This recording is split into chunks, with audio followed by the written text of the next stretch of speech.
ఆ రోజు నేను చేసిన పనులన్నీ కంటిన్యూ చేశారు. ఈరోజు మీరు చూస్తే దేశంలో హైయెస్ట్ పర్ క్యాపిటా ఇన్కమ్ వచ్చే రాష్ట్రం ఏదంటే తెలంగాణ రాష్ట్రం. దానికి కారణం తెలుగుదేశం పార్టీ.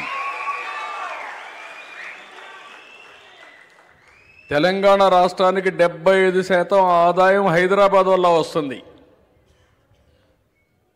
ఈరోజు ఇక్కడికి వచ్చినప్పుడు 3 ముక్కలాట ఆడారు. కానీ విశాఖపట్నంలో మాత్రం నీ ఆటలు సాగవని బాగా కర్రు గాల్చి వాత పెట్టారు. ఒక వాత కాదు.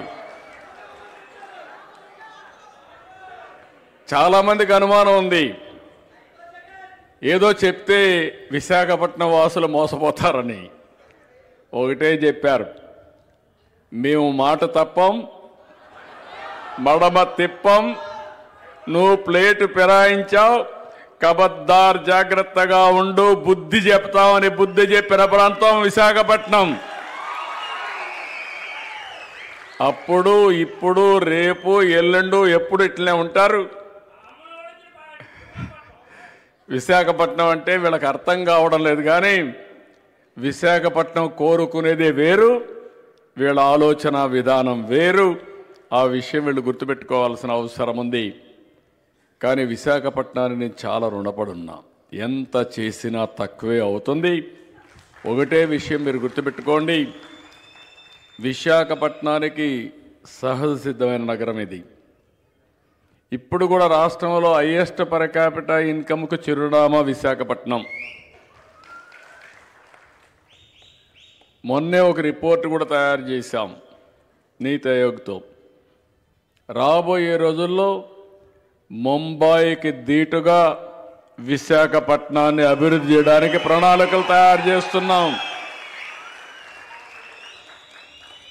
భోగాపురం ఎయిర్పోర్ట్ పరిగెత్తా ఉందా లేదని అడుగుతున్నా మిమ్మల్ని. అప్పుడు ఏం చేశాడో చూశారు కదా అని అడుగుతున్నా మిమ్మల్ని. భోగాపురం ఎయిర్పోర్ట్ని ట్రాక్లో పెట్టా. ఇక్కడనే మళ్ళీ సివిల్ ఏవియేషన్ యూనివర్సిటీ కూడా వస్తుంది. మన పిల్లలు చదువుకొని విమానాల సంఖ్య పెరుగుతుంది.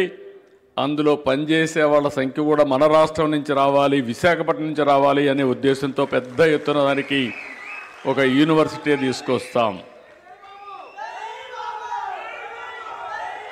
తొందరలోనే విశాఖపట్నంలో మీరు ఒక్కసారి చూస్తే మెట్రో కూడా వస్తుంది. నేను అప్పుడు ఎక్కడ వేసిన గొంగళి అక్కడే ఉంది, ఒక్క అడుగు కూడా కదల్లా. తొందరలో మెట్రో కూడా వస్తుంది. ఇది కాకుండా మీరు ఒకసారి చూస్తే విశాఖపట్నం ఇప్పటికే టీసీఎస్ వచ్చారు. తొందరలోనే విశాఖపట్నం గూగుల్ డేటా హబ్ కింద ప్రపంచంలో ఉండే డేటా అంతా విశాఖపట్నానికి వచ్చి ఇక్కడ డేటా అనలిటిక్స్ చేసి ఏఐ ద్వారా ఇక్కడి నుంచి ప్రపంచానికి పంపించేట్టుగా సీ కేబుల్ కూడా ఎస్టాబ్లిష్ చేయబోతున్నారు, సింగపూర్ టు విశాఖపట్నం. ఇంకొక పక్కన మీరు ఒక్కసారి చూస్తే విశాఖపట్నంలో ఆర్సీఆర్ మిత్తల్ స్టీల్ ప్లాంట్ అనకాపల్లిలో వస్తుంది.